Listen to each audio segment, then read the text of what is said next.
आज का ये मैराथन सेशन बहुत इम्पॉर्टेंट होने वाला है। जितने भी ऐसे लोग हैं जो अंग्रेज़ी अपने किसी एग्ज़ाम के लिए तैयार कर रहे हैं, या फिर वो लोग जो अच्छी अंग्रेज़ी बोलना चाहते हैं, सीखना चाहते हैं, लिखना चाहते हैं, उन सभी के लिए, और इन जनरल जो भी पब्लिक अंग्रेज़ी भाषा के प्रति थोड़ा सा भी एक इंटरेस्ट रखती है, उसके लिए ये session mind blowingly amazing, interesting etcetera होने वाला है। तो बिना किसी देरी के आइए शुरुआत करते हैं अपने इस सेशन की।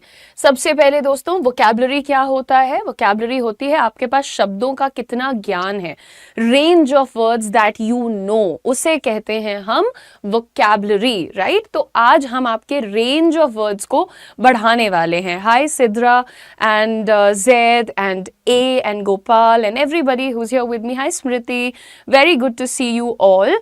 एंड स्टूडेंट्स, अभी से ही आप लोगों को मैं बता रही हूँ, कोशिश करिए कि आप लोगों के पास पेन और नोटबुक रेडी होना चाहिए, so that even if you feel कि कोई वर्ड तो मुझे आता है, ये तो बहुत इजी है एट्सेट्रा, यू रिमेन प्रिपेयर्ड। आप उसे लिख लीजिए ताकि आगे के लिए आपका फायदा हो उसमें। हाँ जी, there was another slide that I had added into this, जो कि मुझे दिख नहीं रही है इस वक्त। मेरे साथ ही ऐसा क्यों होता है? नहीं, बाकी सब तो है, एक स्लाइड गायब है। चल कोई ना। ठीक है, तो सबसे पहले एक्चुअली जो स्लाइड थी उसमें मैं आपको ये बताना चाहती थी कि कोई भी जो स्टूडेंट होता है जो अपने वोकैबुलरी पर काम कर रहा है और जो ये चाहता है कि वो ज़्यादा से ज़्यादा शब्दों पर अपनी पकड़ बना करके रखे, कुछ चीज़ें उनके लिए पहले हम यहाँ पर शेयर करना चाहते हैं। एक तो यूज़ निमोनिक्स। देखिए, जब भी आप कोई वर्ड लर्न करते हैं, अगर उसके साथ आप एक कोई फनी सा वन लाइनर अटैच कर देते हैं या इंटरेस्टिंग वन लाइनर अटैच कर देते हैं, तो वो आपके दिमाग में ज़्यादा वक्त तक रहता है, और ये एक प्रूवन मेथड है बाय द वे। तो जैसे हमें एक वर्ड पता है, इनएविटेबल, राइट? इनएविटेबल को आप पहले समझिए कि इसका अर्थ क्या होता है। इसका अर्थ होता है अनअवॉइडेबल, यानी कोई ऐसी चीज जिससे आप इग्नोर नहीं कर सकते, अवॉइड नहीं कर सकते, मिस नहीं कर सकते। और इसे आप कैसे याद करेंगे? अगर आप किसी पार्टी में गए हैं और हर टेबल पर एक ग्लास पानी रखा है, तो क्या आप पानी को मिस कर पाएंगे? Water is in every table, in every table, her table पर पानी है, तो वो नहीं मिस होगा। तो इनएविटेबल के लिए आप इनएविटेबल को याद कर सकते हैं। इसी तरह से कई सारे ट्रिक्स होते हैं निमोनिक्स में, आप अपनी मर्जी से भी वो ट्रिक्स क्रिएट कर सकते हैं। ऐसा बिल्कुल मत समझिए कि खाली एक टीचर आपको जो बता देगा वैसा ही आपका वो निमोनिक बन सकता है, जो मर्जी वैसा बना लो। जैसे डायबॉलिकल एक वर्ड होता है, तो बहुत कड़वे शब्दों को, बहुत रूड बातों को और अभद्र बातों को हम कहते हैं डायबॉलिकल। डायबॉलिकल को कैसे याद रखोगे? हिंदी में भाई डायन बोली। अगर आपने बोला कि एक डायन ने कुछ बोला है, आपने कहा कि एक डायन ने कुछ बोला है, तो डायन कैसी बातें करती है? रूड और लेट्स से थोड़ी कड़वी बातें एटसेट्रा। सो डायबॉलिकल से आप डायन बोली को याद कर सकते हैं। नंबर 2 पे आते हैं guys, which is another very important thing. जितने भी भाई कॉम्पिटिटिव एग्जाम एस्पिरेंट्स हैं या कैट की तैयारी कर रहे हैं, आप लोगों के लिए वोकैबुलरी बहुत इंपॉर्टेंट पोर्शन होता है, स्पेशली कैट, राइट? सो आप लोगों के पास फ्लैश कार्ड्स होने चाहिए। देखो, फ्लैश कार्ड्स में क्या होता है ना, हमारे छोटे छोटे से कार्ड्स हम बना लेते हैं। A4 शीट ले लो और उस पे आप ऑलमोस्ट, थैंक यू जी, सही है। चलिए, तो फ्लैश कार्ड जो होता है हमारे पास, उस पे आपने एक तरफ उस वर्ड को लिखा, उसके जस्ट पीछे उसका मीनिंग लिख दिया। तो आप उसे अपनी अलग अलग किताबों के बीच में अगर रखते हैं, तो कोई भी सब्जेक्ट पढ़ते हुए बीच बीच में आप वोकैबुलरी भी रिवाइज कर सकते हैं, and with the help of flash cards आप बहुत सारे गेम्स भी सीख सकते हैं। नंबर 3 गाइज, कॉन्टेक्सचुअल यूजेज शुरू करिए शब्दों का। देखो, जैसे मैंने अगर आपको एक वर्ड बताया बेनेवोलेंस, ठीक है, सो बेनेवोलेंस का क्या मतलब होता है? दयालुता, ठीक है, तो जैसे ही तुमने ये वर्ड सीखा बेनेवोलेंस यानी कि काइंडनेस यानी कि दयालुता, तो अब एक काम करो कि किसी दयालु इंसान के बारे में, किसी की दयालुता के बारे में आप एक 2-3 लाइनें लिख लीजिए। तो आप क्या करेंगे, ये समझ जाएंगे कि कॉन्टेक्स्ट में कैसे यूज किया जाता है, यानी एक कहानी से जोड़ करके कोई भी शब्द किस तरह से इस्तेमाल में आता है। मूविंग ऑन एवरीवन, चौथा जो पॉइंट होता है, अगेन यहां पर आपको ये समझना है कि हम कितनी भी कोशिश करें, कई बार ये जरूर हो जाता है कि हमारे वर्ड्स हमसे मिस आउट होने लगते हैं, राइट। लेकिन अगर आप इन शब्दों को कॉन्वर्सेशन में प्रैक्टिस करेंगे, if you practice these words in conversation यानी बातचीत में ले आएंगे और जानबूझ करके यूज करेंगे, तो आप फॉरएवर इन वर्ड्स को अपने दिमाग में रख पाएंगे, ठीक है। जितने भी लोग इस वक्त क्लास को देख रहे हैं, प्लीज सेशन को शेयर जरूर कर दीजिएगा, चैनल को सब्सक्राइब करिएगा। इस तरीके के बहुत सारे यूजफुल मैराथन्स आप लोगों के लिए इस चैनल पर उपलब्ध हैं, so make the most of the opportunity. और लेट्स सी कितने लोग शुरुआत से लेकर अंत तक मेरे साथ इस क्लास में बने रहेंगे, ठीक है। एवरीवन, सभी का स्वागत है। तो ये कुछ बातें हैं जो वोकैबुलरी के लिए आपको जरूर याद रखना चाहिए।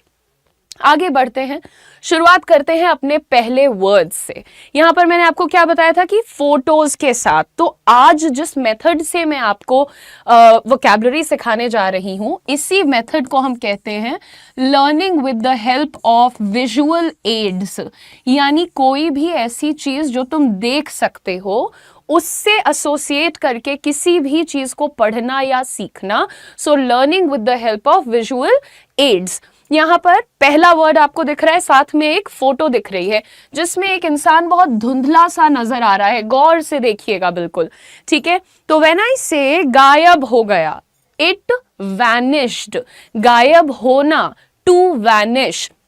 जब आप एक वर्ड पढ़ रहे हैं, इसमें आपको एक और बात समझना है कि ये कैसा वर्ड है, ये किस लिए तुम यूज करोगे।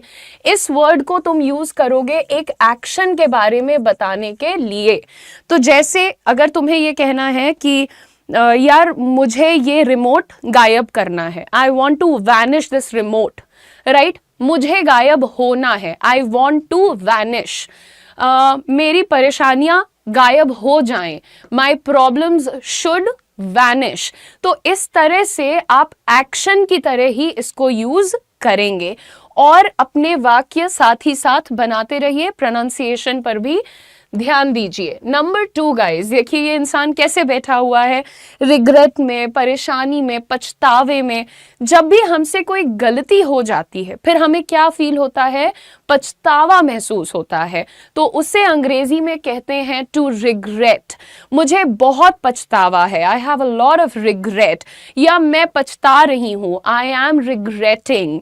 तो रिग्रेट भी एक वर्ब है, यानी कि एक्शन है। साथ ही साथ ये एक नाउन भी हो सकता है। तुम्हारा पछतावा किसी काम का नहीं है, योर रिग्रेट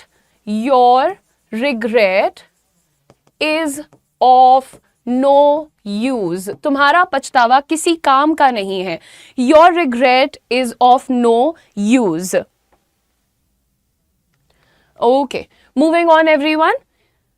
ठीक है, बांधना, बांधना की अंग्रेजी हो जाती है टू बाइंड। आप लोगों ने बचपन में अपनी बहुत सारी किताबों को जो है बाइंड करवाया होगा, यानी कि जब किताबें बचपन में मोटी होती थी, पढ़ते थे तो काफी बार यूज करने की वजह से वो अलग अलग हो जाते थे पेजेस, तो हम उनको दोबारा बंधवा देते थे, टू बाइंड। अब यहां पर समझना, अगर आप ये कहना चाहते हैं कि मेरे हाथ कानून से बंधे हुए हैं या मेरे हाथ कानून ने बांध रखे हैं, so I am bind by law. ठीक है, अब यहां पर एक चीज समझिए, बाइंड जब आप लिख रहे हैं तो ये वर्ब फॉर्म है, राइट। ये गलत हो जाएगा, आई एम बंधा हुआ। अगर किसी चीज को तुम बांधना बोल रहे हो तो ये एक्शन है बेटा, ठीक है। मुझे बांधना है, I have to bind the papers, मुझे कागजों को बांधना है। लेकिन अगर बंधा हुआ बोलना है तो फिर थर्ड फॉर्म यूज करो, ठीक है। यहां पर बंधा हुआ, मैं कानून से बंधा हुआ हूं, so I am bound by law. Bind का थर्ड फॉर्म क्या हो जाएगा? बाउंड हो जाएगा। और एक बात और सीखो इसी सेशन में आप लोग कि वर्ब का थर्ड फॉर्म जो है वो एडजेक्टिव का यानी कि क्वालिटी बताने का भी काम कर सकता है। ये दो काम कर सकता है। मेरे हाथ बंधे हुए हैं, आई एम बाउंड बाय कंपल्शंस और लॉ। जब हम ये कहते हैं ना कि मजबूरी से बंधे हुए हैं, तो I am bound by compulsions. आदत से मजबूर हूं, आदत से बंधा हुआ हूं, so I am bound by habits.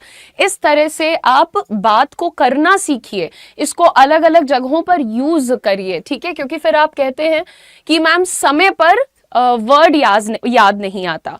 अब डांटना की अंग्रेजी सबको पता है, स्कोल्ड होती है।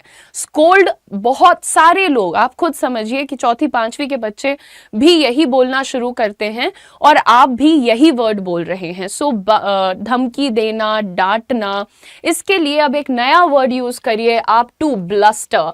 फोटो में देखिए एक इंसान दूसरे को बहुत जोर जोर से डांट रहा है, धमका रहा है।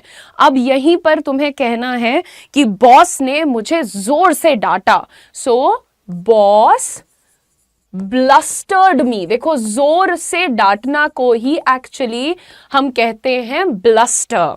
जोरदार डांट पड़ना है ना, बहुत तेज की फटकार पड़ गई है। प्रोनाउंसिएशन कैसा है यहां पर? ब्लस्टर्ड। सो माय बॉस ब्लस्टर्ड मी, मेरे बॉस ने मुझे जोर से डांटा। मूविंग ऑन एवरीबडी, महसूस करना, या फिर एक और वर्ड लिखो, लगना, है ना। बहुत कॉमनली हम हिंदी में कहते हैं मुझे लगता है, मुझे ठंड लग रही है, मुझे अच्छा नहीं लग रहा है। तो लगना, लग रहा है, लगता है, या महसूस करना। मैं अच्छा नहीं महसूस कर रहा हूं या मैं बहुत अच्छा महसूस कर रहा हूं। दोनों चीजों के लिए हमारा वर्ड होता है फील, राइट। अगर मुझे ये कहना है कि मुझे अच्छा लग रहा है, मैं अच्छा महसूस कर रही हूं, तो मैं बोलूंगी आई फील गुड। देखो बेटा, फील जो वर्ड है ना, इसमें आप कभी भी ING अगर लगा देते हैं तो इसका कहीं ना कहीं जो मीनिंग होता है वो बदल जाता है। तब इसका जो मीनिंग होता है वो काफी हद तक टच की तरफ चला जाता है। जैसे अगर मैं ये बोलूं, the feel of this dress is quite rich, यानी कि इस ड्रेस को छू करके जो फील आ रहा है या देख करके जो महसूस किया जा सकता है वो एक्सपेंसिव की साइड है।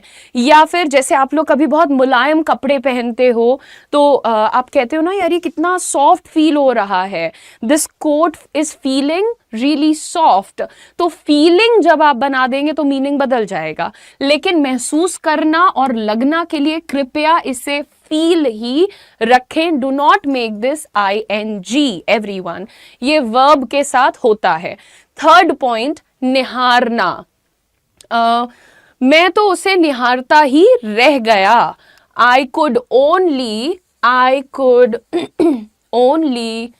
behold her। मैं तो उसे निहारता ही रह गया। जब बिल्कुल इस तरह से कि बाप रे, मान लो पहली बार क्रिस्टियानो रोनाल्डो तुम्हारे सामने आता है, या इंडिया में आई थिंक ये स्टैचर क्रिकेटर्स का है, तो आप पहली बार धोनी को देखते हैं, महेंद्र सिंह धोनी आपके सामने आते, तो कहते हैं यार हम तो देखते ही रह गए, इतना हम्बल इंसान है और बहुत ही काम है, और what ever that is, right. तो हम कहते हैं हम सिर्फ देखते, I could only behold him, मैं सिर्फ उन्हें देखती रह गई। सो निहारना, गौर से देखना। अच्छा, फिर कभी हम ये कहते हैं कि बस ध्यान से इस नज़ारे को देखो, बिहोल्ड द सीन। तो कैसे बोलेंगे? नज़ारे को देखो, बिहोल्ड द सीन। इस तरह से आप बोलिए प्लीज हर जगह पर। अच्छा, बच्चे क्या कहते हैं? एक होता है निहारना, दूसरा होता है घूरना। तो घूर के क्या, घूरने की अंग्रेजी होती है टू स्टेयर। घूरना की अंग्रेजी है टू स्टेयर, ठीक है। लेकिन जब आप किसी को एडमिरेशन से, एडोरेशन से देखते हैं, सम्मान से, प्रेम पूर्वक देखते हैं, इंटरेस्ट के साथ देखते हैं, that is called to behold, right. आगे देखते हैं। नेक्स्ट वर्ड इज दयालु, एज आई टॉट यू। दयालुता यानी वो किसी इमोशन का नाम है, किसी क्वालिटी का नाम है, तब क्या बन जाता है ये वर्ड? बेनेवोलेंस। ये बन जाएगा बेनेवोलेंस, ये नाउन है। लेकिन अगर किसी इंसान की क्वालिटी बताना है तब आप उसको बोलोगे he is a benevolent man, आप बोलोगे एडजेक्टिव फॉर्म में। जितने भी लोग यहाँ पर हैं, समझ में आ रहा है आपको? दिखाई दे रहे हैं सारे वर्ड्स और पिक्चर्स एटसेट्रा? यस, बिल्कुल लाइव क्लास है। स्मृति को उनकी माता जी ने सोने के लिए आज डांटा है, that's a very good thing. जो सोवत है वो खोवत है, तो ज्यादा सोना नहीं चाहिए। अब देखिए यहाँ पर दयालु है। अगर मैं ये बोलूं कि मेरे स्टूडेंट्स बहुत दयालु हैं, तो मैं कैसे बोलूंगी? My students are very benevolent. Benevolent नहीं बोलिएगा, बेनेवोलेंट, बेनेवोलेंट, बेनेवोलेंट साथ में कहिए, ठीक है? चलिए नेक्स्ट देखते हैं बेटा। हम यार, मेरी तो जिंदगी बढ़िया गुजर रही है, बहुत आनंद में हूं मैं, और यहाँ पर कितना मजा आ रहा है। This place is filled with bliss, है ना? मजे से भरी हुई जगह है, आनंद से भरी हुई जगह है। तो हम कहते हैं ना, हर बात पे ही हम मजा और इंजॉयमेंट की बात करते हैं। आनंद काफी शुद्ध हिंदी का वर्ड है, तो आप लोग नहीं यूज करते हैं, राइट? तो आप कैसे बोलेंगे? The place is filled with bliss, ये जगह बिल्कुल मजे से भरी हुई है। या फिर भाई ये तो क्या प्यारी जगह है, this place is simple bliss. अगर हम ये कहते हैं कभी कभी कि भाई ये जगह ही अपने आप में बहुत खुशी है, मतलब इस जगह पे ही हमें खुशी है, तो वहां पर हम इस तरह से भी बोलते हैं this place is bliss, right? I am in bliss, मैं खुश हूं, मैं बहुत खुशी में हूं। आई am in bliss, my life is full of bliss. Bliss का मतलब होता है हैप्पीनेस, आनंद, इंजॉयमेंट, जॉय। देखो एक ही वर्ड्स के बहुत सारे वर्ड्स, एक ही वर्ड के बहुत सारे सिनोनिम होते हैं, है ना Sidra? Right. So Kunal, Kumar, Ashika, everyone, thank you, you guys are participating. मजा आ रहा है ना? लाइक्स अभी तक नहीं बढ़े हैं और शेयर भी। चलिए, अच्छा, आपको जब भी कहना होता है कि भाई क्या अमेजिंग चीज है, तो एक ही वर्ड आता है, वेरी गुड या तो अमेजिंग। अच्छा, जिसको अमेजिंग आता है उसको ऑसम नहीं आता, जिसको ऑसम आता है उसको अमेजिंग नहीं आता। तो दो ही वर्ड्स तुमने रट लिए हैं बेटा। अब समय आ गया है थोड़ा सा बढ़ने का आगे। ये बहुत कॉमन वर्ड है जो आपने कई बार सुना होगा। यू शुड ऑल्सो, देखो ब्लिस जो है स्मृति, ये नाउन है बेटा। अगर तुम्हें किसी प्लेस की क्वालिटी बतानी है तो तुम्हें इसे क्या करना पड़ेगा? ब्लिसफुल लिखना पड़ेगा। Blissful, what a blissful place, क्या मजे से भरी हुई जगह है। लेकिन एक खैर चलो, हाँ, ब्लिसफुल ही सीख लो तुम, ठीक है? अब यहां पर देखिए, कोई बहुत ही उम्दा इंसान है, मतलब भाई एक नंबर आदमी है, एक नंबर, तो हम बोलते हैं व्हाट अ ब्रिलियंट पर्सन। क्या अच्छा आइडिया दिया है तुमने, व्हाट अ ब्रिलियंट आइडिया। देखो ये फ्रेज भी सीख लो। हम कई बार कहते हैं क्या गंदा आइडिया दिया है तुमने, और फिर कई बार हम ऐसे भी कहते हैं क्या अच्छा आइडिया दिया है तुमने। तो ये जो क्या अच्छी चीज है, क्या अमेजिंग चीज है, तो उसके लिए हम एक फ्रेज यूज करते हैं, what a plus adjective plus noun. जैसे यहां पर मल्टीपल एग्जाम्पल्स आप बना सकते हो, what a brilliant movie, what a brilliant game, what a brilliant person, etc. कुछ अगर बहुत बुरा है, तुम्हें बहुत खराब लगा है, तो आप कैसे बोलोगे? what a pathetic person, what a bad person, what a liar, क्या झूठा आदमी है, what a liar, क्या डरपोक आदमी है, what a coward। इस तरह से ये फ्रेज आपके लिए बहुत यूजफुल हो जाएगा। नेक्स्ट देखते हैं गाइज हम लोग, मासूम। अरे नहीं यार, उसने जानबूझ के नहीं किया होगा, बहुत मासूम इंसान है वो, या बहुत ही मासूम बच्चा है। तो जब भी हमें कोई बहुत मासूम लगता है कि नहीं, ये किसी को नुकसान नहीं पहुंचा सकता। अब जैसे यहाँ पर आप एक एनिमल देख सकते हो, that's a dog, and I think जब आप डॉग्स को देखते हो तो आपको लगता है ना कि कितने सीधे हैं, कुछ नुकसान नहीं कर रहे हैं। जब तक आप छेड़ोगे नहीं, वो आपका नुकसान नहीं करेंगे, राइट? तो यहाँ पर कोई भी आज के बाद तुम्हें मासूम लगे, हार्मलेस लगे, और लगे कि बहुत सीधा सा है, तो आप उसको क्या बोलोगे? इनोसेंट, क्या बोलोगे? इनोसेंट। अब आप प्रोनाउंसिएशन सुनिएगा, पहले खुद बोलिए ये वर्ड को और अब मेरा प्रोनाउंसिएशन सुनिए, इनोसेंट। तो इनोसेंट नहीं बोलना है, इनोसेंट नहीं होता है कुछ भी, innocent, right? What an innocent person, what an innocent person. Adjectives को आप हमेशा वाटर के साथ यूज कर सकते हैं। My sister is an innocent girl, और all my friends are innocent, मेरे सभी दोस्त मासूम हैं। हाँ, चालबाजी वाले लोगों से दोस्ती करनी भी नहीं चाहिए। अब ये देखिए ये कितना खतरनाक काम कर रहे हैं भाई, एक क्लिफ से, एक पहाड़ी से दूसरी पहाड़ी पे ये छलांग लगा रहे हैं, बस एक आदमी सहायता के लिए है। ये कैसा काम है? ये एक बहुत ही साहसी काम है। तो यहाँ पर that's such a courageous task. Courageous pronunciation क्या है? करेजियस नहीं है, करेजियस। कैसे बोलेंगे आप? करेजियस। अच्छा, साहस ये नाउन होता है, ठीक है, ये नाम है। अब इसकी अंग्रेजी होती है करेज, राइट? तुम्हारे पास कितना साहस है, you have so much of courage. अच्छा, तुम बहुत साहसी व्यक्ति हो, you are a courageous person, right? You are a courageous person. Smriti, very nice sentence. सब लोग सेंटेंसेस बनाते रहो। स्मृति ने इनोसेंट का एक सेंटेंस बनाया है, it seems she is innocent but she is pretending. ऐसा लगता है कि वो मासूम है बट वो तो दिखावा कर रही है। सो जब भी इट सीम्स आप बोलते हैं ना, तो वहां पर भी आप लगना की बात कर रहे हैं कि ऐसा लगता है कि वो मासूम है बट शी इज प्रिटेंडिंग, वो दिखावा कर रही है। प्रिटेंडिंग का मतलब होता है लवली, दिखावा करना। अब यहां पर बताइए, आप में से आपकी फैमिली में सबसे करेजियस कौन है? आप किसका नाम बताना चाहेंगे कि my mama is courageous, my papa is courageous, my brother, sister, uncle, aunty, जो भी कजिन, आप उसका नाम यहां पर जरूर लिख दीजिए। और आप में से कितने लोग, अगर कोई और नहीं तो क्या आप हैं? आंसर जरूर करिएगा। अच्छा, और सारे स्टूडेंट्स को क्या होना चाहिए? जिज्ञासु होना चाहिए, जिज्ञासु। तो इसका क्या मतलब होता है? उनके अंदर जानने की एक डिजायर होनी चाहिए, इच्छा होनी चाहिए। उन्हें आजकल तो क्या हो गया है, बच्चों को कुछ नहीं जानना है, बस दो बातें कहीं व्हाट्सएप से सुन ली, दिमाग भर लिया। हमेशा क्या करो बेटा, कोई भी चीज तुम सुनते हो, कोई भी खबर तुम्हारे पास एड़ी बेड़ी आ रही है, आप उसको हटाओ, go to Google, fact check करो, उसको रीड करो, उसके बारे में अच्छी पब्लिकेशन तुमको पता है, जैसे द हिंदू न्यूज़पेपर में मुझे काफ़ी रिलायबल सोर्स लगती है। उसके अलावा इंटरनेशनल सोर्सेज भी हैं आपके पास, हिस्ट्री वगैरह के फैक्ट्स हैं, तो भाई आपका तो पूरा हिस्ट्री की सोसाइटी है हमारे इंडिया की, तो आप उसकी ऑफिशियल वेबसाइट पर जाकर के भी चीज़ें चेक कर सकते हैं। अच्छा देखो, अब यहाँ पर एक चीज़ सिखाती हूँ। अभी तक आपने बहुत सारे एडजेक्टिव्स देखे हैं, ठीक है, जैसे इनोसेंट, करेजियस, जिज्ञासु। जिज्ञासु को अंग्रेजी में कहते हैं क्यूरियस। मैम मुझे ये जानना है, ma'am I am curious about it, right? इसी तरीके से जब भी तुम एक एडजेक्टिव अपने लिए यूज करते हो, कभी भी ये मत लिखो अजीत की मी इज करके सेंटेंस नहीं बन सकता।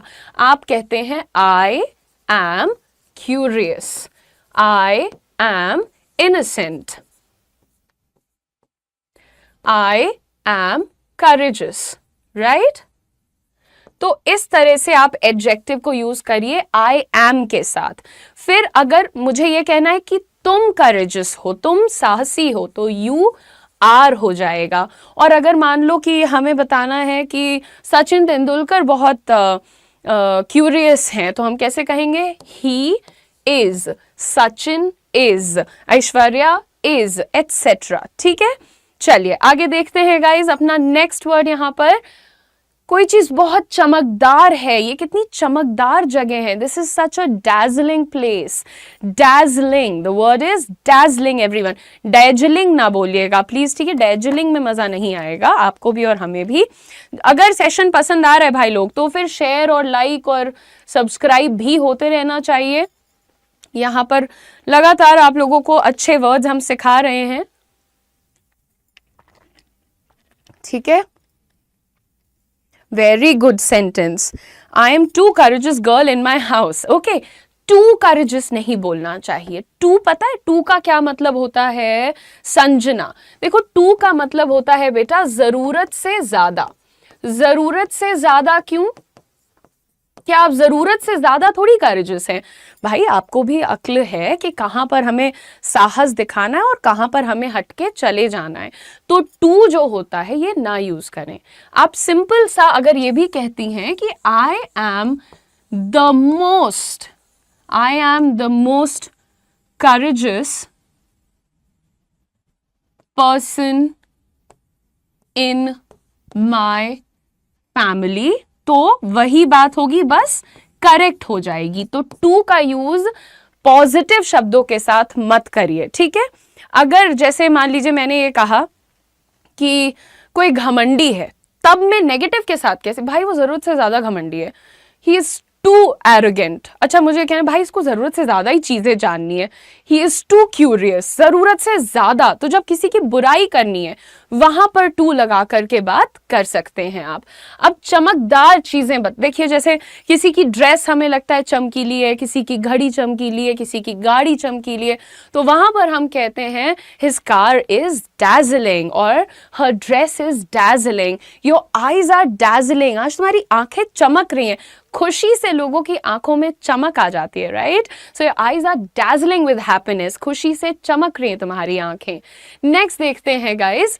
अच्छा, अगर कोई ऐसा स्पीकर है जो कि अपनी बातों से लोगों को कन्विंस कर सकता है, कन्विंस का मतलब मनाना होता है, ठीक है, लोगों को अपने हिस्से में कर सकता है, अपनी टीम में कर सकता है, यानी कि इन्फ्लुएंस कर सकता है, तो ऐसे स्पीकर्स को हम कहते हैं eloquent. She is very eloquent. हाँ, ये तो बहुत अच्छी बातें कर लेता है, कर लेती है, मतलब लोगों को बातों में अपनी ना कन्विंस कर लेती है, समझा लेती है, लोगों का दिल जीत लेती है, एटसेट्रा। तो आप आसानी से बोल सकते हैं यहाँ पर she is an eloquent speaker, she is an eloquent person, he is an eloquent person. अब प्रोनाउंसिएशन पर ध्यान दे देंगे एक बार, एलोक्वेंट, इलोक्वेंट नहीं, एलोक्वेंट, सिंपल इज दैट, ठीक है। नेक्स्ट देखते हैं। अच्छा, कुछ लोग ऐसे होते हैं जिन्हें देख के आप कोई अंदाजा नहीं लगा सकते हैं उनके बारे में कि वो अच्छे हैं, बुरे हैं, मेहनती हैं, बोरिंग हैं, बस मतलब दूर से देख के लगता है कि कुछ तो है कहानी इस बंदे के साथ, और मन करता है कि जी हम इनको और जाने या समझें, करेक्ट। तो जब भी तुम्हें कोई चीज, कोई किताब, कोई इंसान थोड़ी रहस्यमयी लगे, इंटरेस्टिंग लगे, तो वहां पर तुम एक वर्ड यूज कर सकते हो, एनिग्मेटिक, है ना। अब जैसे कोई सिचुएशन है, यहाँ पे कोई चीज हो गई है और मुझे समझ नहीं आ रहा है कि ये कैसे हो गया यार, इसके पीछे का क्या कारण हो सकता है, तो मैं कैसे बोलूंगी, I will say this looks like an enigmatic situation. ये कैसी सिचुएशन लग रही है, बड़ी रहस्यमयी। तो जो चीज रहस्य से भरी हुई है उससे आप क्या बोलेंगे, enigmatic. She has an enigmatic personality. Enigmatic, देखो जो चीज में थोड़ा रहस्य होता है ना, उसको जानने की बहुत इच्छा होती है। तो अगर किसी की पर्सनैलिटी एनिग्मेटिक है, यानी बहुत सारे लोग उससे जानना चाहते हैं, जुड़ना चाहते हैं, एटसेट्रा। तो enigmatic is a very nice word to compliment people. आप कह सकते हैं you have an enigmatic personality, यानी आपको और जानने का मन करता है, आपसे जुड़ी बातें सुनने का मन करता है। So this is a good one, okay. Similarly this story is pretty enigmatic, ये कहानी काफी रहस्यमयी है। सो एनिग्मेटिक इज अनदर वर्ड। अब एक छोटा सा क्विज यहाँ पर है जो कि हमारे शानदार स्टूडेंट्स पार्टिसिपेट करके आंसर करेंगे। What is the opposite of permanent? Permanent का ऑपोजिट क्या होगा? Yes Charu, history is a very enigmatic subject. History के बारे में तो हम सबको खूब जानने का मन करता है, राइट। परमानेंट का ऑपोजिट बताइएगा। Yes Smriti, very good. I was reading story नहीं, I was reading a story होगा। चलो अब बताओ मुझे यहाँ पे परमानेंट का opposite. Chandramukhi was an eloquent woman. Allah Bakhsh, an eloquent, एक औरत है ना चंद्रमुखी। जल्दी से बताइए। Very good answer. सबसे पहला आंसर लवली ने, फिर मनीष ने, और फिर अल्लाह बख्श जी ने दिया है। तो टॉप 3 पॉइंटर्स हमारे पास हैं यहाँ पे, ठीक है। तो परमानेंट का मतलब होता है स्थायी, जो हमेशा के लिए है, फॉर एवर है। लेकिन जो चीज थोड़ी देर के लिए आई है, कुछ पल के लिए है, अभी ऐसा है कल कैसा भी हो सकता है, उसे आप बोलते हो टेम्परेरी, ठीक है। टेम्परेरी बोलना बंद करो, टेम्परेरी, ठीक है, temporary, rary is the right pronunciation. Okay everyone. अच्छा, लास्टिंग और कांस्टेंट का मतलब भी, कांस्टेंट का मतलब होता है हमेशा, हमेशा के लिए। This is constant, are friendship is constant, हमारी दोस्ती हमेशा के लिए है, are friendship is permanent, etcetera. अच्छा, और कोई चीज जो लंबे समय के लिए अपनी छाप छोड़ सकती है उसे भी हम लास्टिंग कहते हैं। तो ये दोनों जो हैं वो पर्यायवाची यानी कि सिनोनिम्स हैं, और जो ऑपोजिट था वो है option number A. Very good. Next question आपके सामने है, देखते हैं कौन सबसे पहले आंसर देगा। Which word best describes to examine something carefully. जब आप किसी चीज का निरीक्षण बहुत ध्यान से करते हैं तो उसे एक वर्ड में क्या कहा जाता है, जल्दी से बताइएगा।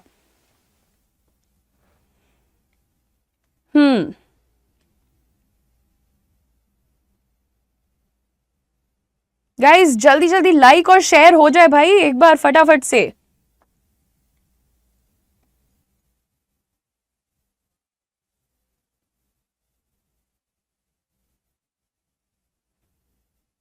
वेरी गुड, पहला आंसर आ चुका है, चारू को 1 पॉइंट मिला है। What about others? Very good. So एक बार फिर से चारू, मनीष और लवली, ठीक है।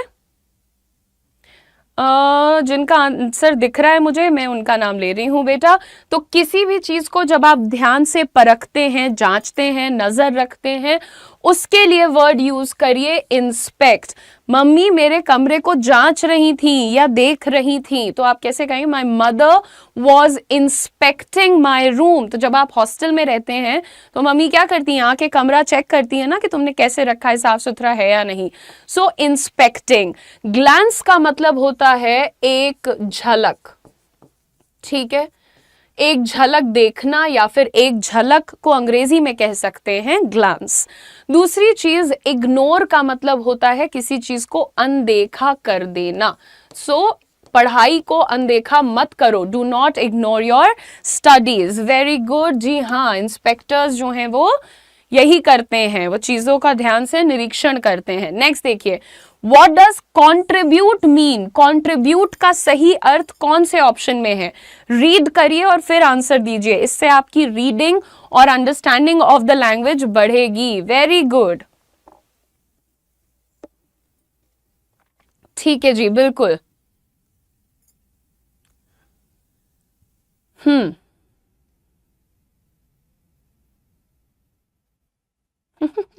नहीं भाई, इंस्पेक्टर, अब भाई देखो सुनो, डॉक्टर होते हैं, दवाई देते हैं। अगर मान लो किसी दिन हमने तुम्हें, तुम्हारा सर दर्द हो रहा है, तुम्हें डिस्प्रिन दे दी, तो तुम हमको डॉक्टर थोड़ी बोल दोगी चारू, राइट? इंस्पेक्ट जो है वो एक वर्ब है, दवा देना एक वर्ब है, पर दवा देने की पढ़ाई करने वाले को डॉक्टर कहते हैं, इंस्पेक्शन की पढ़ाई करने वाले को इंस्पेक्टर कहते हैं, ठीक है। चलिए अब यहां पर देखिए आप लोग, कंट्रीब्यूट का सही अर्थ हमें किसने बताया है? Very good Manish, back to back correct answers हैं। चारू का आंसर इस बार गलत हो गया है। स्मृति वेरी गुड, इस बार आपको 1 पॉइंट मिला है। और कौन है यहां पर तीसरे नंबर पे? Arpit Mishra, absolutely correct. जो करेक्ट आंसर है that is option number B. Contribute को हिंदी में कहते हैं योगदान, ठीक है। सो योगदान करना, आप किसी काम में जब सहायता करते हैं, अपनी तरफ से कुछ प्रदान करते हैं, उसे कहा जाता है to contribute.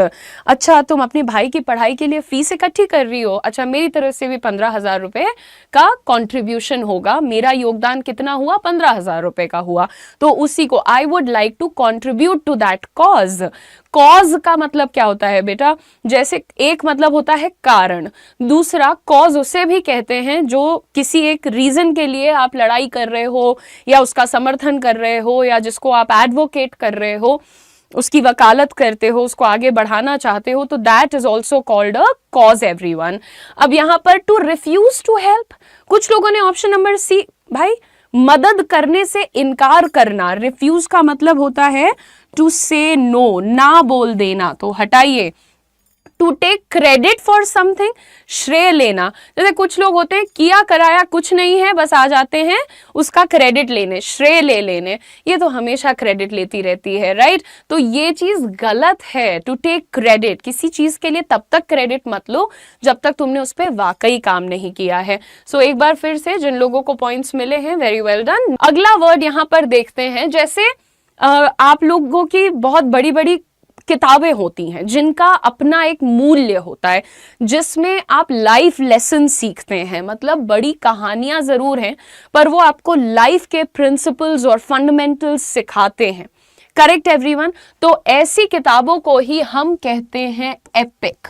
Ramayan is a what? It's an epic. तो बड़ी कहानियों को, महाकाव्य को हम कहते हैं, it is called an epic everyone. ठीक है। अच्छा, एक ही चीज और समझिए, जब हम किसी चीज को महानतम भी कहना चाहते हैं तब भी हम वहां पर यूज करते हैं अपना वर्ड एपिक। जैसे हम अभी अगर ये बोलें कि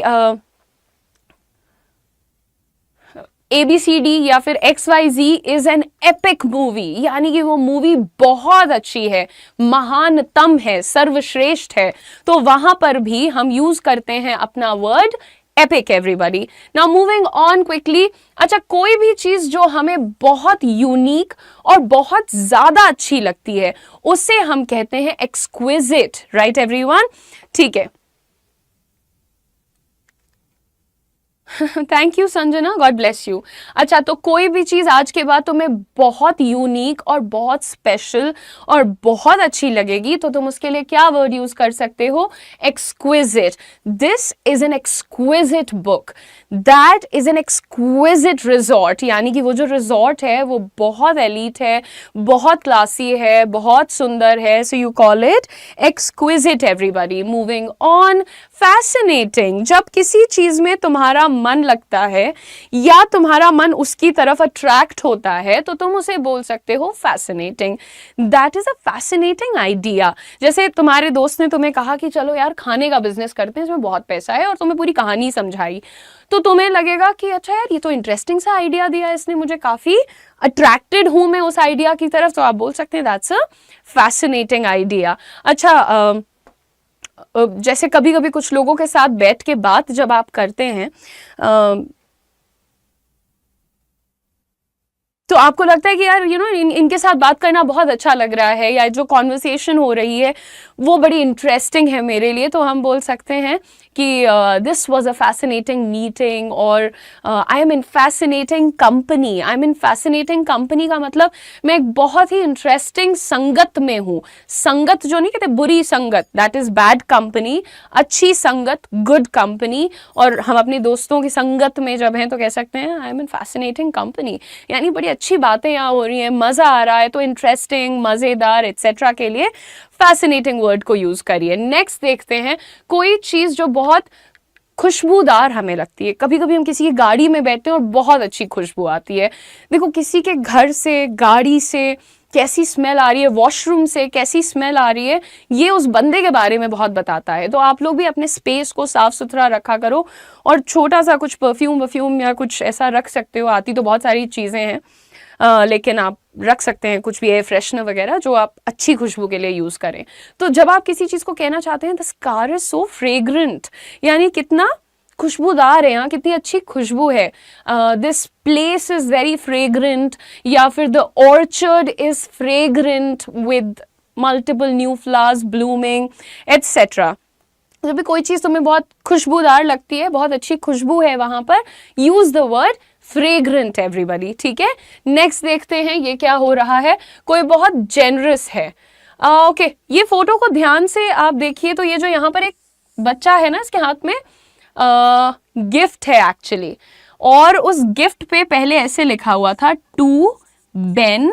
ठीक है, इसको उसने काट दिया और यहाँ पर मॉम लिख दिया, और उस बच्चे ने क्या किया, अपना गिफ्ट अपनी मम्मा को दे दिया, क्योंकि उसे लगा कि मुझसे ज्यादा जरूरत मम्मा को है।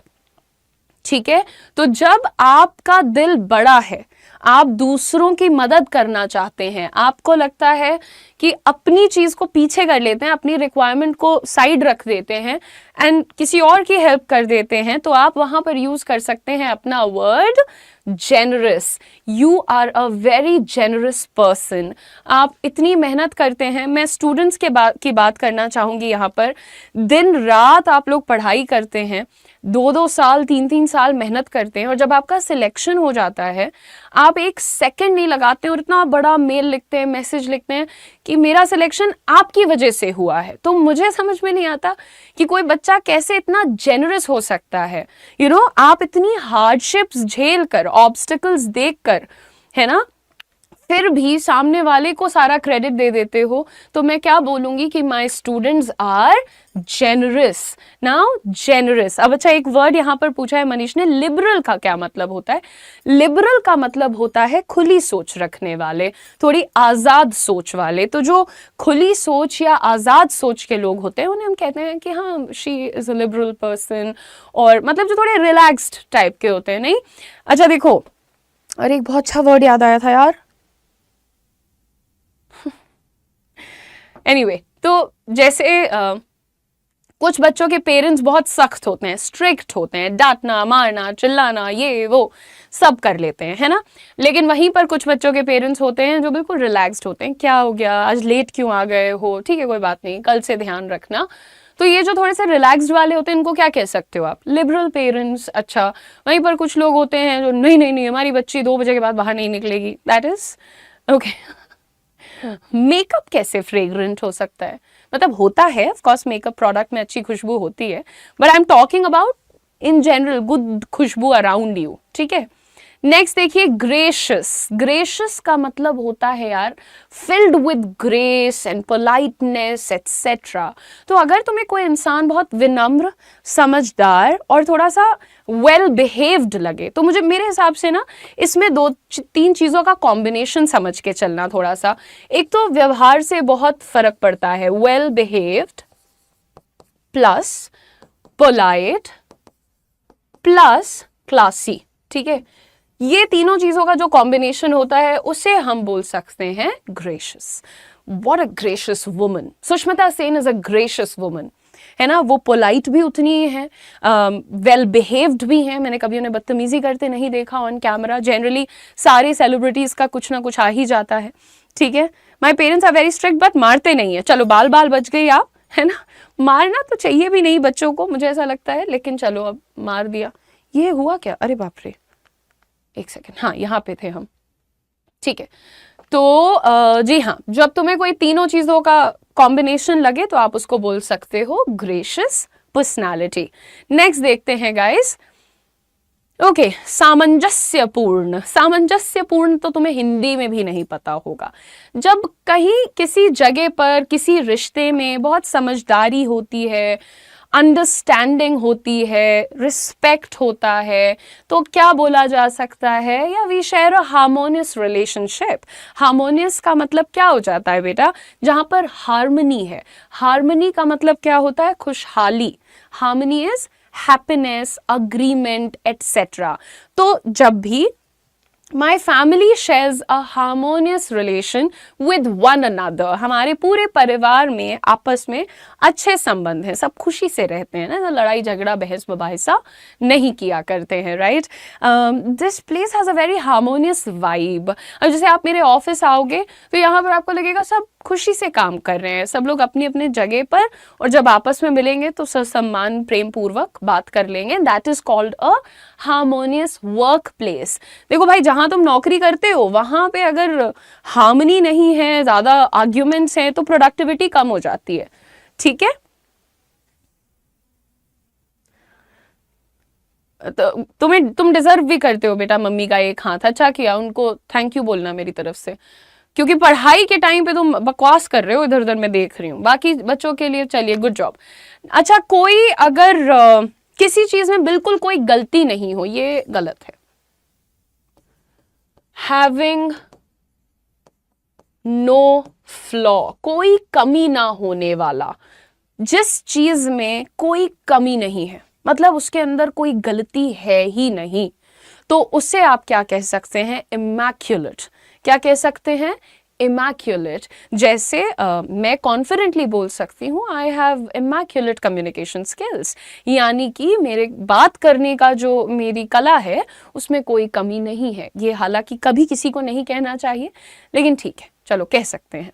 दूसरी चीज़, हम किसी की तारीफ कर रहे हैं, यार she has an immaculate hand writing, उसकी हैंड राइटिंग में तो कहीं कोई गलती ही नहीं है।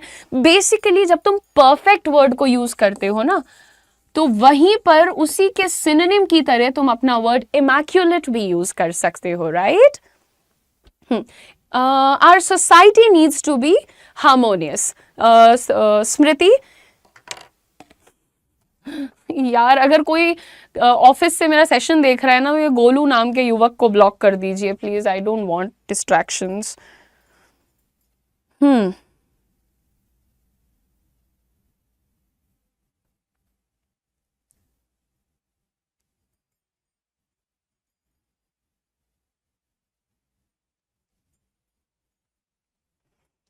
चलिए ठीक है, अब यहाँ पर परफेक्ट आप समझ गए कि he is a perfect friend, she is an immaculate friend, मेरी दोस्त में कोई कमी नहीं है।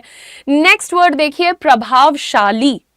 तो यार प्रभावशाली नहीं यहाँ पर हम कह सकते हैं, एक्चुअली जब कोई बहुत अथॉरिटेटिव होता है, अथॉरिटेरियन होता है सॉर्ट ऑफ, यानी कि जोर से काम करवाने वाला या दबाव से काम करवाने वाला,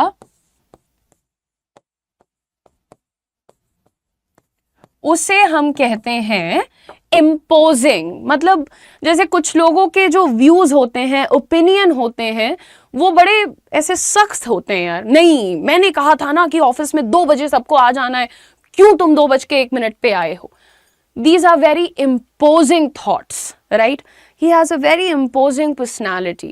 You do not have to be so imposing on others. दूसरों पर इतना दबाव मत बनाओ, तो दूसरों को ये मत सोचो कि तुम अपने मुट्ठी के नीचे रख के चल सकते हो, right?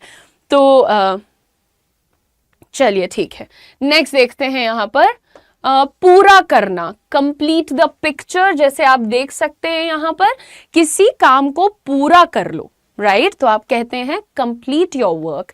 अब बच्चे अक्सर कंफ्यूज हो जाते हैं खत्म करने में और पूरा करने में। देखो भाई, अब अगर जैसे मैं बहुत देर से बोल रही हूँ, मुझे पानी पीना है, इसमें 1 सिप पानी होगा almost, so I will finish it. खत्म करना को बोलते हैं टू फिनिश इट। और इस स्लाइड पे 3 वर्ड्स हैं, ठीक है? ये स्लाइड को मैं पूरा कर देती हूं। अभी तो सिर्फ आधी दिख रही है ना, 1 और 2, तीसरा वर्ड गायब है। तो तीसरा वर्ड भी जब यहां पर आ जाएगा तो आप कह सकते हैं now this slide is completed. तो पूरा करना को हम बोलते हैं टू कंप्लीट, और खत्म करना को हम बोलते हैं to finish. Thank you. Now moving on, remarkable, out of the world. कोई चीज यार इतनी ज्यादा अच्छी कैसे हो सकती है, ये क्लास इतनी ज्यादा अच्छी कैसे हो सकती है, ma'am this session is remarkable. यानी देखो असाधारण क्यों लिखा है यहाँ पर? जो आम तौर पे कोई चीज अवेलेबल है, यहाँ भी मिल रही है, वहां भी मिल रही है, वो भी पढ़ा दे रहे हैं, ये भी पढ़ा दे रहे हैं, ये तो बड़ी साधारण सी क्लास है। साधारण को हम लोग अंग्रेजी में कहते हैं common. This is a common class, right? In Hindi we call that साधारण, राइट? लेकिन अगर हमें लगता है कि यार ये थोड़ी अलग है, right, this is a little different, असाधारण है, ऐसा हमें हर रोज देखने नहीं मिलता, तो वहां पर हम अपना वर्ड यूज करते हैं रिमार्केबल। कैसा? रिमार्केबल मत बोलना प्लीज, है ना? रिमार्केबल क्या है? कुछ नहीं है, remarkable, remarkable, simple is that. Okay, now देखिए, हम कहते हैं मंत्रमुग्ध कर देने वाला परफॉर्मेंस, जैसे अरिजीत सिंह जब गाना गाते हैं, राइट, या फिर क्रिस मार्टिन जब गाना गाते हैं, या फिर आई कैन ऑल्सो से, मैंने आज तक लाइफ में एक ही कॉन्सर्ट अटेंड किया है, मैं उनके ओपिनियन से सहमत नहीं हूं, पर मुझे सोना मोहपात्रा का परफॉर्मेंस बहुत अच्छा लगा था। She is a great artist I feel. Okay, आगे देखते हैं। तो जब वो स्टेज पे आई थी तो ऐसा अलग ही माहौल था, बिल्कुल, इट वॉज अ वेरी मंत्रमुग्ध कर देने वाला परफॉर्मेंस। तो ऐसी चीजों को हम कहते हैं स्पेल बाइंडिंग, ठीक है? Spellbinding, that was a spellbinding performance, right everyone? What can you say? That was a spellbinding performance यानी मंत्रमुग्ध कर देने वाला परफॉर्मेंस था। तो इसको लिख लीजिएगा और स्पेलिंग पर ध्यान दीजिए। नेक्स्ट देखते हैं गाइज, सुरक्षा। मैं तो तुम्हारी सुरक्षा के लिए यहां पर हूं। I am here for your security. I am here for your security. अच्छा, सिक्योरिटी नहीं होता है, सिक्योरिटी, राइट? बहुत अजीब तरीके से बोलते हैं कई सारे लोग, तो मैं वो नहीं कर सकती रेप्लिकेट, लेकिन हाँ, सुरक्षा को हम कहते हैं सिक्योरिटी। कैसे? सिक्योरिटी। नाउ एक और बात सुनो मेरी। अच्छा, जल्दी से ये पैसों को सुरक्षित रख दो कहीं। सिक्योर द मनी, है ना? Secure the money, correct? Secure the money, secure yourself from any possible dangers. अपने आप को किसी भी पॉसिबल खतरे से बचा लीजिए, करेक्ट? इसी तरह से आप सिक्योरिटी को बोलते हैं सुरक्षा, सुरक्षित कर लेने को बोलते हैं टू सिक्योर। आगे देखते हैं गाइज, नेक्स्ट वर्ड, हिंसा, मार पिटाई, हाथ उठाना, बदतमीजी करना। देखो हिंसा है तो उसे अंग्रेजी में कहते हैं वायलेंस। हिंसक मत बनो, तो हिंसक को कहते हैं, यानी हिंसा करने वाले को कहते हैं वायलेंट, लेंट, ठीक है? T violence and violent. Noun होता है वायलेंस, ये बहुत हिंसा करता है, he does a lot of violence, और ये बहुत हिंसक है, ही इज वेरी वायलेंट। दूसरी चीज ये समझिएगा यहां पर, अगर आप लोग कभी भी देखिए यार, मैं in general as human, as a smart individual, I would like to tell you कि बात बात पे हाथ छोड़ना, कॉलर पे हाथ लगाना, धक्का मुक्की करना, बदतमीजी से बात करना, आंखें तान लेना, आवाज ऊंची कर देना, ये सब किसी ना किसी प्रकार की हिंसा है। जो लोग तुम्हें एक मौके पे भड़काते ना, हाँ जा मार दे देख लेंगे बाद में, जब तुम्हें जेल के चक्कर लगाने पड़ेंगे, जब तुम कोर्ट के चक्कर लगाओगे, तुम्हारी जेब से पैसा जाएगा। ये जो तुम्हें भड़का रहे हैं ना, ये जितने भी ट्रिगरर्स हैं, वो तुम्हारे आसपास नहीं होंगे। तुम्हारे जो सिमुलेटर्स हैं, तुम्हारे अकम्प्लिस हैं, ये नहीं रहते हैं। और ख़ास करके ये बताना चाहूँगी, कल मैंने एक बहुत डरावना वीडियो देखा और उसका ऑडियो सुना, जिसमें एक पुरुष अपनी बीवी पर हाथ उठा रहा था और बहुत बुरी तरह से मार रहा था, अब्यूज़ कर रहा था। एंड अच्छी चीज़ नहीं है, this is a very bad thing. कोई महिला अपने पति पे हाथ उठा रही थी, मतलब कलयुग तो चरम पे है, लेकिन मैं आप लोगों को सिर्फ ये कह सकती हूँ ना, this is not a nice thing, not nice. भाई तुम्हें अधिकार ही नहीं है क्यों किसी पे हाथ उठा दो। और ज़बान का बहुत ख्याल रखना चाहिए यार, क्योंकि जो शायद लोग ये सोचते हैं मेरे लिए कोई काम कर रहा है, मेरा कोई आज चलो नौकर है, मेरे ऑफिस में कोई काम कर रहा है, बदतमीजी कर दो, है कौन है, सब चपरासी है, घंटी बजाता है खाली यहाँ पे, है ना, चिल्ला दिया उस पर। लेकिन हमेशा एक बात का ख्याल रखना कि जो आपके घर में नौकर है वो अपने घर में मालिक है। तो हमेशा बहुत अच्छे लहजे में लोगों से बात करिए। मूड खराब होता है ना, गुस्सा आता है ना, उस जगह से हट जाओ, राइट?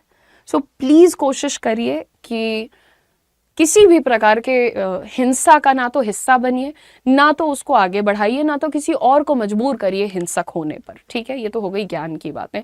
घायल हो जाना, घायल हुआ इंसान या घायल को अंग्रेजी में कहते हैं इंजर्ड। यार वो तो घायल है, ही इज इंजर्ड, मैं घायल हो गई, आई एम इंजर्ड, इंजर्ड। और जो घाव होता है, चोट जिसको बोलते हो, उसे अंग्रेजी में कहते हैं इंजरी। क्या कहते हैं?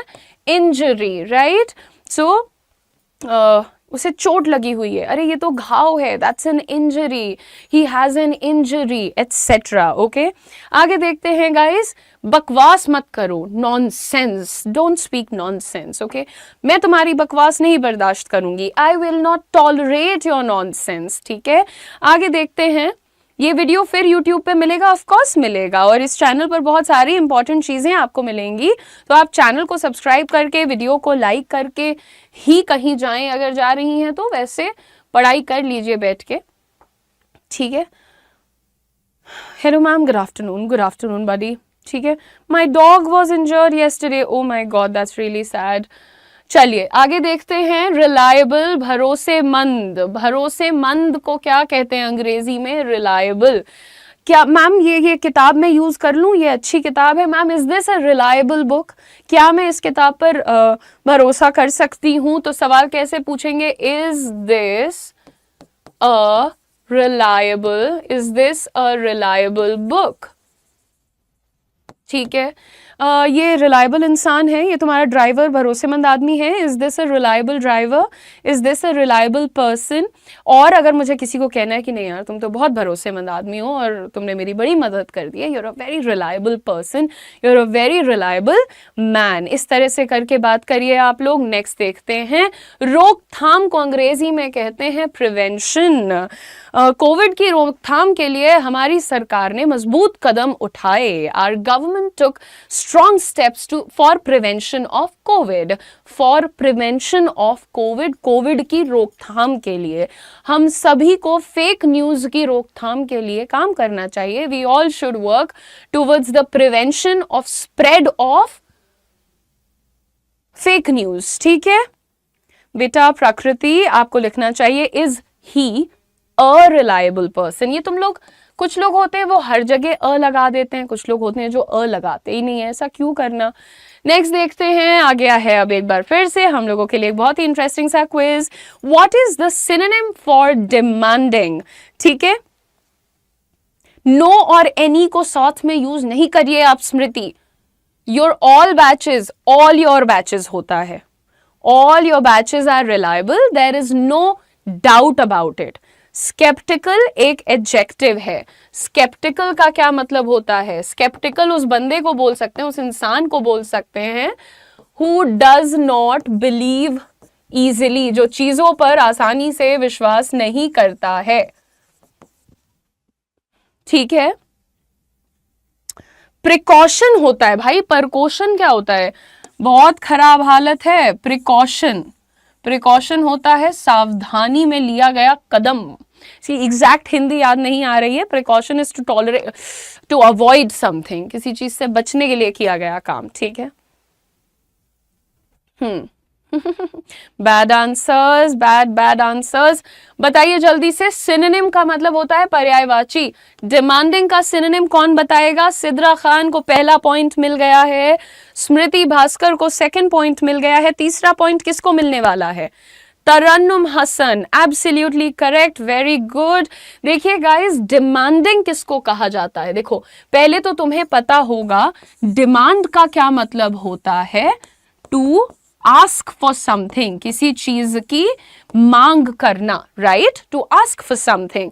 लेकिन अगर तुम किसी चीज को, किसी आदमी को, किसी टास्क को, किसी इंसान को डिमांडिंग कहते हो तो इसका मतलब होता है वेरी टफ, मुश्किलों से भरा हुआ।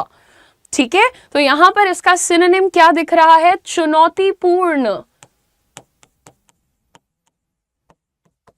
राइट? चैलेंजिंग। अनडिमांडिंग जो है, I don't even think this is a proper word, but undemanding का मतलब तो यही हो जाएगा जो परेशानी से भरा हुआ नहीं है। इसका आपको सिनोनिम बताना था। इजी और अनडिमांडिंग जो है वो इसके विलोमार्थी शब्द हैं, ऑपोजिट हैं। ठीक है, ओके नेक्स्ट देखते हैं, which word refers to a significant growth और इंक्रीज? सिग्निफिकेंट का मतलब होता है विजिबली स्ट्रॉन्ग, यानी कि अच्छी खासी। तो अगर तुम अच्छी खासी ग्रोथ की बात करते हो तो इनमें से कौन सा वर्ड इसको डिस्क्राइब कर पा रहा है? जल्दी से बता दीजिए। ओके फटाफट फटाफट।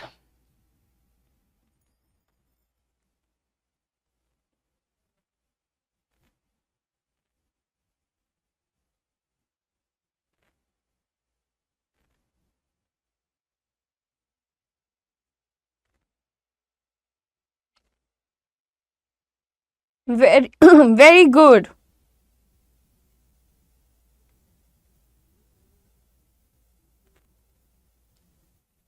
Absolutely correct. तो जब किसी चीज में अचानक से उन्नति होती है, बढ़ोतरी होती है, that is called a surge. जो लोग भी उबर यूज करते हैं उन्हें पता होगा कि नॉर्मल डेज में दिल्ली टू गुड़गांव का किराया होता है 500, 550, 590 एटसेट्रा। लेकिन जब बारिश हो रही होती है तो उस दिन 1400, 2100, 1800 एटसेट्रा। खुद भुक्तभोगी हूं मैं, इसलिए मुझे पता है। तो ये जो अचानक से 600 रुपए से 1200 रुपए या 2300 रुपए का किराया हो जाता है, ये क्या होती है? Strong growth, right? इसे कहते हैं a surge. That is called a surge pricing. तो एक सेकेंड में अनाउंस करना भूल गई कि यहां पर विनर्स कौन है। मैं देखना चाहती हूँ एक्चुअली। सबसे पहले आंसर दिया था होप ने, फिर मनीष ने, फिर अवधेश ने। Very well done, absolutely correct answers everybody. अच्छा संजना, आपका आंसर गलत हो गया है। स्टेबिलिटी का मतलब होता है स्थायित्व। किसी भी चीज में जब स्थायीपन होता है, स्थायीपन is not a word I guess, तो कोई भी चीज जब परमानेंट होती है, स्थायी हो, स्थिर, स्थिरता इज द वर्ड। स्थिरता, थैंक यू, स्थिरता, राइट, दैट्स द वर्ड। ठीक है, स्थिरता को स्टेबिलिटी कहते हैं, डिक्लाइन को गिरावट कहते हैं। उसके दामों में गिरावट आई है, there is a decline in the prices. Next, what does it mean to negotiate? Negotiate का सही अर्थ कौन से ऑप्शन में दिख रहा है? Let's see who is going to be the winner. Channel को सब्सक्राइब करना बहुत जरूरी है। स्किल मेगा पैक का जो ऑफर बताया है वो लिमिटेड टाइम के लिए है, सिर्फ 2 दिन बचे हैं आपके पास। तो मैक्सिमम डिस्काउंट, डबल वैलिडिटी, दोनों चीजें जल्दी से जाकर के आप एडमिशन ले लीजिएगा। जल्दी जल्दी बताइए यहां पर नेगोशिएट का मतलब।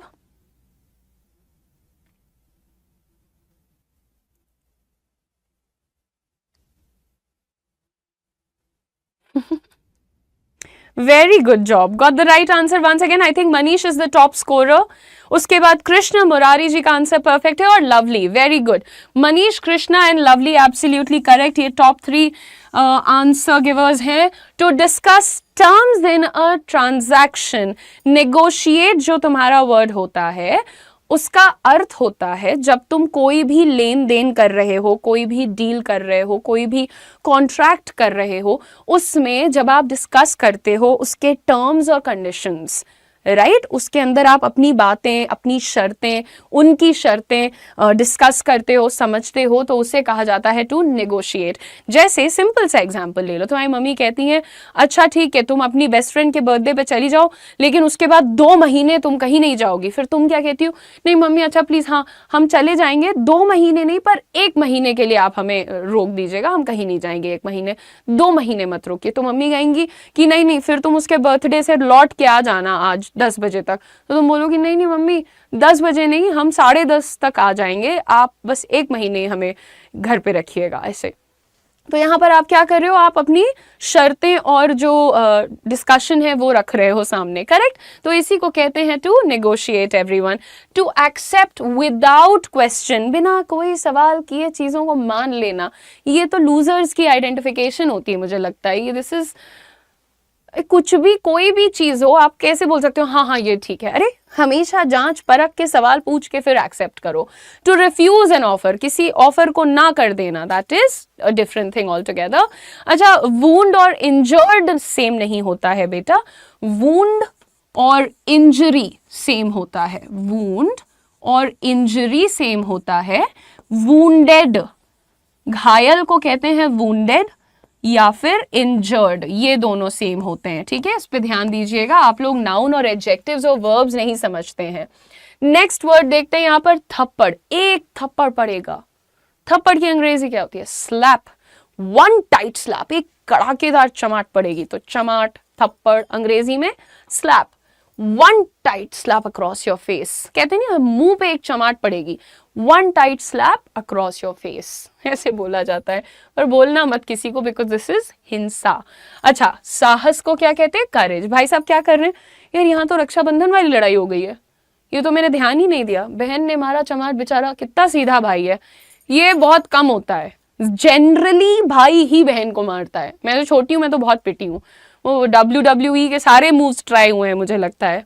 एनीवे, साहस, करेज। यहाँ पर देखिए ये समुद्र के नीचे शार्क्स हैं, देख रहे हैं यहाँ पर बड़ी खूनी दरिंदी मछलियां हैं, और उसके ऊपर ये तार पे जाके भाई साहब खड़े होंगे। मतलब ये करेज है या पागलपन है? बिकॉज मुझे ऐसा लगता है कि पागलपन में और करेज में बहुत बारीक सा फर्क होता है, तो थोड़ा संभल करके, ठीक है। जबरदस्त मैम, क्या जबरदस्त क्लास पढ़ाई है मैम आज आपने, fantastic session, fantastic, absolutely amazing. जोरदार तालियां एक बार क्लास के लिए। सभी लोग जिन्होंने अभी तक लाइक और शेयर और सब्सक्राइब नहीं किया है वो भी कर लीजिए। एंड एवरीबडी, समाज को क्या कहते हैं अंग्रेजी में? सोसाइटी कहते हैं। वही समाज जो हमें कभी कभी बहुत अच्छा लगता है और कभी कभी बिल्कुल जीवन का सबसे बड़ा दुश्मन लगता है। समाज के कहने पे मेरे पिताजी ने मुझे इंजीनियरिंग करा दी, like a crime, don't do that, है ना। तो यहाँ पर समाज को अंग्रेजी में कहते हैं the society. The society is sometimes my best friend but also at times my strongest enemy, my staunch enemy. अच्छा, व्यवहार, तुम्हारा व्यवहार बहुत अच्छा है, your behaviour is very good. उसका व्यवहार बहुत बुरा है, his behaviour is very bad. हमें अपना व्यवहार अच्छा रखना चाहिए, we should make good behaviour, we should have a good behaviour, right, we should. अच्छा, ये क्या है बेटा? बिहेवियर क्या है? ये नाउन है। अगर यहीं पर हम कहते हैं व्यवहार करना, राइट, व्यवहार करना, हमें किसी के साथ अच्छे से व्यवहार करना चाहिए, we should behave nicely, we should behave nicely with everyone, ठीक है। नेक्स्ट देखते हैं, सलाह को क्या कहते हैं अंग्रेजी में? हम सलाह को कहते हैं एडवाइस। नाइसली मैंने यहाँ लिख दिया है, आप एग्जाम्पल्स लिख लीजिएगा। अच्छा, सलाह को कहते हैं नाइस। अब यहाँ पर समझिए, नाइस, सलाह को कहते हैं एडवाइस। मैं एग्जाम्पल देख रही थी और उस पे मैं नाइस बोल रही थी, सॉरी। सो सलाह को कहते हैं एडवाइस, लेकिन कभी कभी हमें ये कहना होता है कि मेरे पास तुम्हारे लिए एक सलाह है। चलो तुम लोग इसको ट्रांसलेट करो जरा, मेरे पास तुम्हारे लिए, ट्रांसलेट करिएगा आप लोग, मेरे पास तुम्हारे लिए एक सलाह है, ठीक है, मेरे पास तुम्हारे लिए एक सलाह है। तो आप इसको अंग्रेजी में कैसे कहेंगे? फटाफट से बताइए।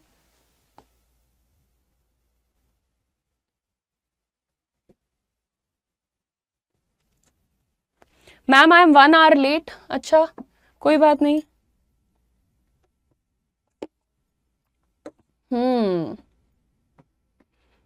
ठीक है, कोशिश अच्छी है शिवम। बाकी सब लोग भी आंसर दीजिए। इसको कैसे ट्रांसलेट करेंगे?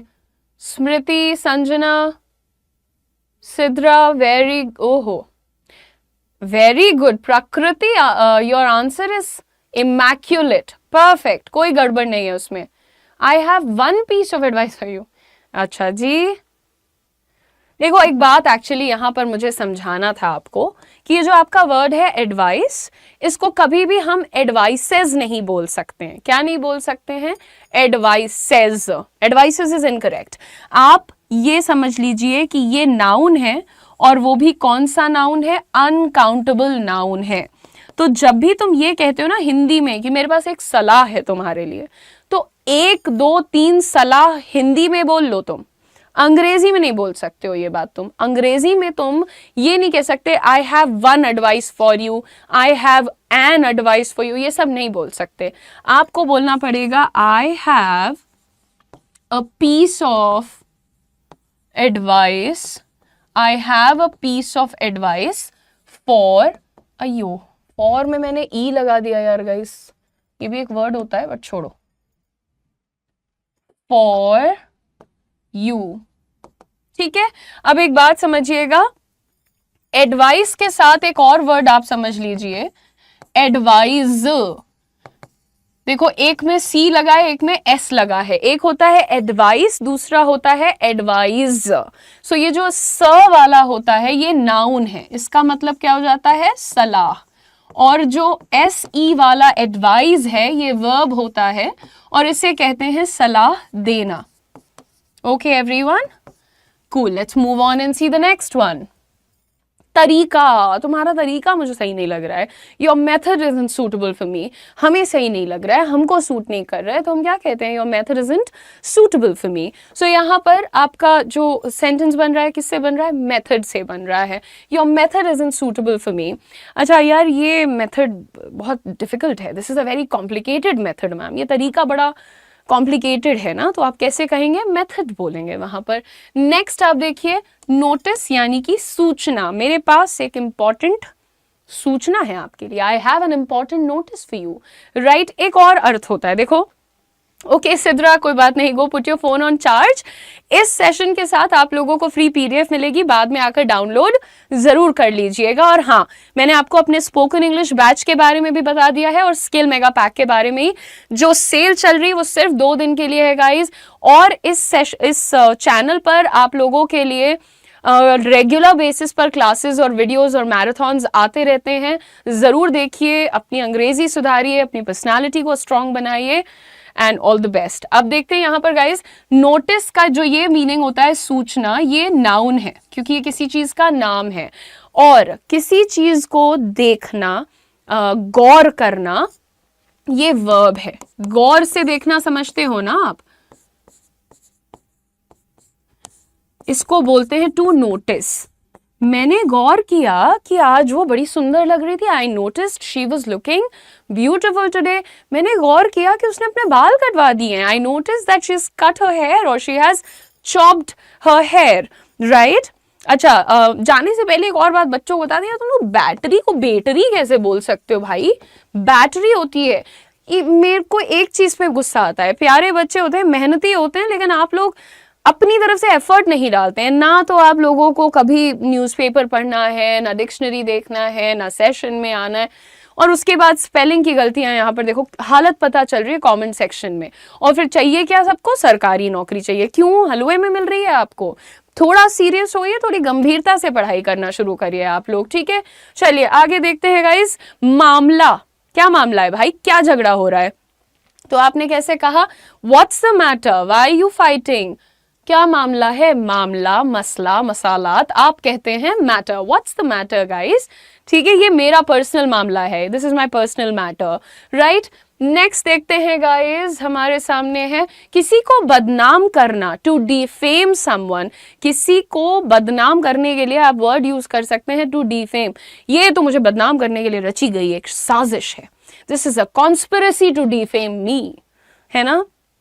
स्पोकन इंग्लिश का जो हमारा कोर्स है कान्हे, उसका प्राइस है 599 रुपीज़। अभी फिलहाल सेल चल रही है और आपको डिस्काउंट इससे ज़्यादा मिल जाएगा, ठीक है। मैं पढ़ा तो रही हूँ यार, और कैसे पढ़ाऊँ। अच्छा तुम्हारी क्या इच्छा है, व्हाट डू यू डिज़ायर। अच्छा इस व्हाट इज़ योर डिज़ायर भी आप बोल सकते हैं, बट आप ऐसे पूछें, व्हाट डू यू डिज़ायर, ठीक है। कुछ इस तरह से आपको अपना सेंटेंस बनाना चाहिए, what do you desire, what is your desire. तो इस जगह पर आप अपना वर्ड यूज कर सकते हैं डिजायर। और इच्छुक, इच्छुक होना यानी मन में कोई इच्छा रखने वाला, उसे हम कहते हैं डिजायरस। डिजायरस ये क्या है, एडजेक्टिव है गाइस, ठीक है। I am desirous of a pizza, मैं किस चीज के लिए इच्छुक हूं, पिज्जा खाने के लिए इच्छुक हूं। आगे देखते हैं गाइस, एक्सपर्ट यानी कि विशेषज्ञ। कोई इंसान जो है, जो किसी काम में बहुत एक्सपर्ट हो जाता है, तो उसे कहते हैं विशेषज्ञ। He is an expert of lying, झूठ बोलने में तो माहिर है, विशेषज्ञ है। तो यहाँ पर आप माहिर कर ले। अरे यार वो हिस्ट्री के टीचर हैं यार, माहिर है हिस्ट्री पढ़ाने में वो, तो आप कह सकते हैं he is an expert of history, simple is that. देखते हैं नेक्स्ट फटाफट से, कचरा, घर के बाहर कचरा मत करो, don't spill garbage outside your house और एनीवेयर ऑन द स्ट्रीट। निवेश करना, अगर आप 5,000 रुपये भी कमाते हैं तो 20 रुपये का इन्वेस्टमेंट कर दीजिए, कहीं ना कहीं पैसे बचा लीजिए। ये सारी सलाह मैं खुद को दे रही हूँ क्योंकि मैंने आज तक कुछ नहीं बचाया है। सो बहरहाल निवेश करना, इन्वेस्ट करना। अब देखो जरूरी नहीं कि तुम खाली पैसा इन्वेस्ट करो यार, जब तुम जैसे यहाँ मैं नौकरी कर रही हूँ, यहाँ पर मैं क्या इन्वेस्ट कर रही हूँ, मैं अपनी ऊर्जा, एनर्जी, अपनी लॉयल्टी, अपना वक्त यहाँ इन्वेस्ट करती हूँ आप लोगों के साथ, correct.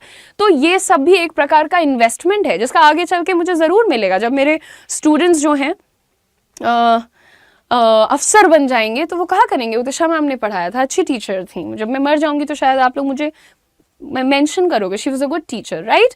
Now moving on everyone, वास्तव में, इंडीड, अक्सर हम कहते हैं सच में, वास्तव में, इंडीड, सच में तुम एक बहुत घटिया इंसान हो, indeed you are a slavish person. घटिया को क्या कहते हैं? स्लैविश, ठीक है। और सच में अगर तुम किसी को घटिया कहना चाहते हो तो कैसे बोलोगे? Indeed, indeed you are a slavish person, ठीक है। पर किसी को कहना मत, बुरा लग जाएगा। जैसे ही मैं सोचती हूँ क्लास खत्म कर दूं 4 बच्चे बढ़ जाते हैं, क्या मैटर है भाई। एनीवे, अब मैं क्लास को खत्म करने वाली हूँ गाइस, क्योंकि मैं थक गई हूँ पढ़ा पढ़ा के। तुम्हारी क्या सैलरी है, व्हाट्स योर इनकम, कभी किसी से मत पूछना। क्यों पूछना है यार किसी क्या सैलरी है, तुम बढ़ा थोड़ी दोगे उसकी सैलरी। अगर एचआर हो तो पूछ लो, उसके अलावा कोई लेना देना नहीं है। तो ये देखो कि आदमी में दम कितना है, भविष्य में क्या कर सकता है। हड़ताल पे बैठ जाओ, गो फॉर अ स्ट्राइक। हड़ताल, हड़ताल क्या होता है? हड़ताल, to go for a, to go on a strike, to go on a strike. Actually strike को ही हम प्रोटेस्ट भी कहते हैं। क्या कहते हैं? प्रोटेस्ट, प्रोटेस्ट, प्रोटेस्ट, ठीक है। अरे मिल जाएगी पीडीएफ चाचा, रिलैक्स करिए थोड़ा। बहरार, बहरार क्या होता है संजना? बहरहाल, हाउएवर, बहरहाल is however. Ma'am class and मत करो, और इतनी देर से बैठे तुम पढ़ाई तो कर नहीं रहे हो। मैम मुझे कॉलेज से किताब मिली, ma'am you look so beautiful, ma'am why are you beautiful. कभी कभी जीवन में कुछ सफलता नहीं मिल पाएगी। पढ़ाई टाइम पढ़ाई नहीं कर रहे हैं आप सिर्फ अपना और मेरा वक्त जाया कर रहे हैं। मैं क्लास खत्म करूंगी अब, क्योंकि मेरी थोड़ी सी मैं थक गई हूँ। जाने से पहले एक छोटा सा क्विज कर लेते हैं, एक्चुअली इसमें मुझे मजा आया। What is the meaning of the word disregard? जल्दी से चलो लास्ट में एक बार फिर चेक कर लेते हैं कौन कौन जीतने वाला है। डिसरिगार्ड का क्या अर्थ होता है जल्दी से बताओ, और वर्ड्स को यूज करना शुरू करो।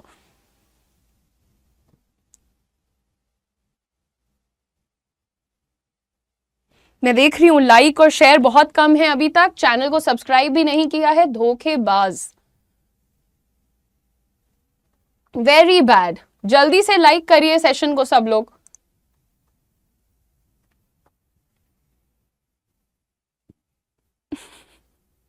नहीं बताएंगे। ये वेरी गुड प्रकृति।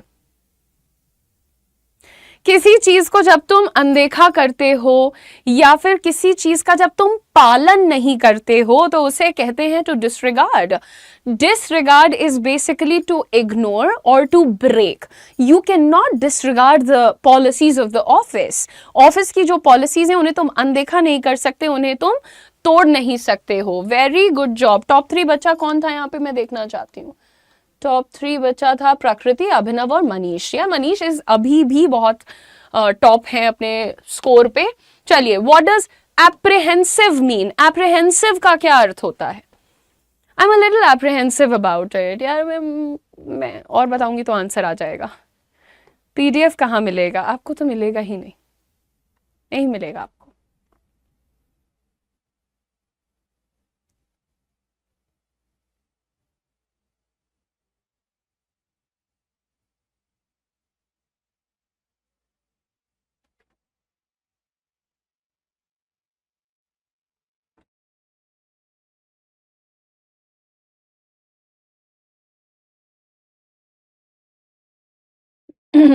चलिए देखते हैं। Apprehensive, no that's not the answer Anish, absolutely incorrect. C is not the answer, Avdesh ji. Tina, very well done. Absolutely correct. Hope, तो होप और टीना का आंसर बिल्कुल सही है, बाकी लोगों का आंसर गलत हो गया है। देखो, जब हम ये कहते हैं कि यार हमको ठीक नहीं लग रहा है, हमें इसके ऊपर विश्वास नहीं हो रहा है, हमें पता नहीं कल कैसा होगा इंटरव्यू, या पता नहीं इस कंपनी में जाना ठीक है या नहीं, I am apprehensive about this job. यानी कि किसी निर्णय को लेकर के, किसी बात को लेकर के, किसी इंसान को लेकर के अगर आप थोड़े से डरे हुए हैं, थोड़े से घबराए हुए हैं, तो वहां पर आप यूज करिए अपना word apprehensive. I am apprehensive यानी अनिश्चितता होना, घबराहट होना, etcetera. So thank you very much, this was the right answer. चुनिंदा कुछ बच्चों ने सही बताया है। Last question is which word is synonymous with advantage. Advantage का पर्यायवाची यहां पर मुझे बता दीजिए फटाक से।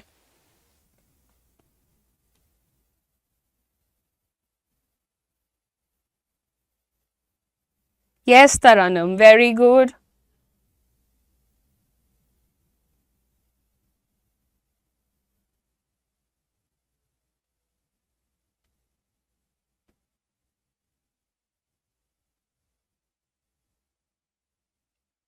This was an easy one. So Chintan and Avdesh, very good. Only 2 people and Tina.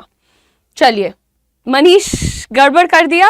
अरे भाई, सिनोनिमस पर्यायवाची related to synonym, right? So benefit, advantage का मतलब होता है फायदा, राइट? तो फायदा का पर्यायवाची इज बेनिफिट।